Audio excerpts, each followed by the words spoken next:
these events is something like, it's a great crushing sadness that the third year writers have to leave. Hooray. Chen has made poems partly out of anger and partly out of wonder. The wonder comes from the celebration of the beloved and expanding notions of desire. Chen has the intellectual discernment to identify the disparities and rifts and indignities in citizenship and identity. He has deeply interrogated the racial imaginary and the fantasy of universality. He also lives in the world of buttered popcorn and movies. In his chapbook, forthcoming this summer, called Set the Garden on Fire, he has brought these ideas together with, well, incendiary effect. While he's been here, he has read vigorously and published poems forthcoming in the Best American Poetry and the June issue of Poetry, as well as many others. He has been a Kundiman Fellow and a Saltonstall Fellow, and although he is sad to say goodbye to Syracuse, he is excited to say hello to the PhD program at Texas Tech in the fall. Chen.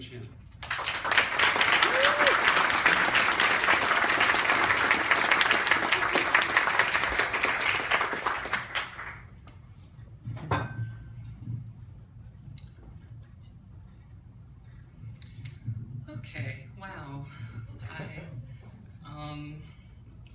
Thank you all for being here, especially my family, Jeff and his family, and thank you, Bruce, so much for everything. Okay, let's try to do this. So I'd like to start with this passage from the great Chilean writer, Roberto Bolano. The best gang. If I had to hold up the most heavily guarded bank in Europe, and I could choose my partners in crime, I'd take a gang of 5 poets, no question about it. 5 real poets, Apollonian or Dionysian, but always real, ready to live and die like poets. No one in the world is as brave as a poet. No one in the world faces disaster with more dignity and understanding.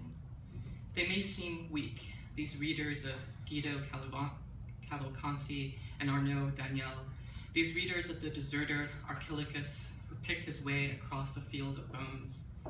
And they work in the void of the word, like astronauts marooned on dead-end planets, in deserts where there are no readers or publishers, just grammatical constructions or stupid songs sung not by men, but by ghosts.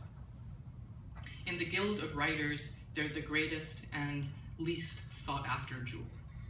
When some deluded kid decides at 16 or 17 to be a poet, it's a guaranteed family tragedy. Readers of Baudelaire don't have it easy in high school or with their schoolmates, much less with their teachers. But their fragility is deceptive. So is their humor and the fickleness of their declarations of love. Behind these shadowy fronts are probably the toughest people in the world, and definitely the bravest. Not for nothing are they descended from Orpheus, who set the stroke for the Argonauts and who descended into hell and came up again, less alive than before his feet, but still alive. If I had to hold up the most heavily fortified bank in America, I'd take a gang of poets.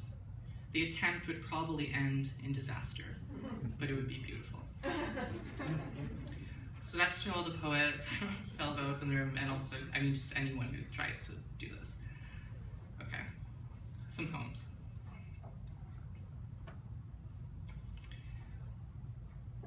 I'm not a religious person, but God sent an angel.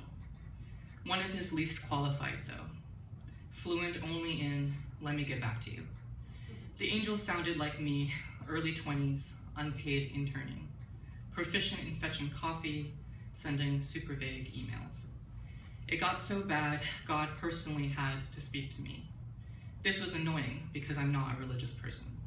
I thought I'd made this clear to God by reading Harry Potter and not attending church except for gay weddings. God did not listen to me. God is not a good listener. I said, stop it, please. I'll give you wedding cake, money, candy, marijuana. Go talk to married people, politicians, children, reality TV stars. I'll even set up a booth for you.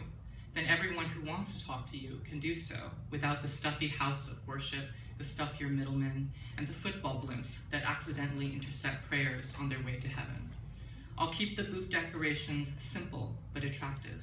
Stickers of angels and cats, because I'm not religious, but didn't people worship cats? Thing is, God couldn't take a hint. My doctor said to eat an apple every day. My best friend said to stop sleeping with guys with messiah complexes. My mother said she is pretty sure she had sex with my father, so I can't be some new Asian Jesus. I tried to enrage God by saying things like, when I asked my mother about you, she was in the middle of making dinner, so she just said, too busy. I tried to confuse God by saying, I am a made-up dinosaur and a real dinosaur, and who knows, maybe I love you. But then God ended up relating to me. God said, I am a good dinosaur, but also sort of evil, and sometimes loving no one. It rained, and we stayed inside, played a few rounds of backgammon. We used our indoor voices. It got so quiet, I asked God about the afterlife, its existence, human continued existence. He said, oh, that.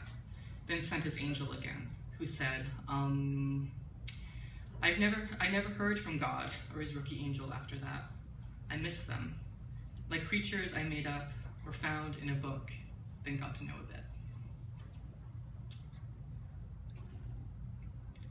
Self-portrait with and without. With dried cranberries, without a driver's license, with my mother's worry, without till recently my father's glasses, with an A in English, a C in chemistry, with my mother saying, you have to be 3 times better than the white kids at everything, without a dog or cat, with a fish. With a fish I talked to before bed, telling him my ideas for new kinds of candy, with a tutor in Mandarin, with the 1986 low-budget live-action TV version of Journey to the West, with Monkey King's quest for redemption, Buddhism through Monster of the Week battle sequences, with thinking I've grown up now because I regularly check the news in the morning, with the morning the children, spared or missed by the child with a gun, go back to school, make the same jokes they made 3 Mondays ago, but in a different voice, with the younger brother who's taller than I am, with the youngest brother who wants to go to art school, with my mother's multi-layered worry, with my brothers, with the cry of bats, with the salt of circumstance, without citizenship, with the white boy in 9th grade who called me ugly, without my father for a year because he had to move away to the one job he could find on the other side of the state, with his money transferred to my mother, with William Carlos Williams, with the local library, with yet another bake sale for Honduras in Massachusetts suburbia, with the earthquake in my other country, with my mother's long-distance calls, sighs of relief, with my aunt's calls from China when the towers fell. How far are you from New York? How far are you from New York? With the footprint of a star, with cities fueled by scars, with the white boy I liked, with him calling me ugly, with my knees on the floor, with my hands begging for straighter teeth, lighter skin, blue eyes, green eyes, any eyes brighter other than mine, without knowing to whom I was praying, without really believing in a higher power, with knowing now how to say, no, I'm not ugly, but still a part of me filled with the boy's deep, certain, deeply beautiful voice.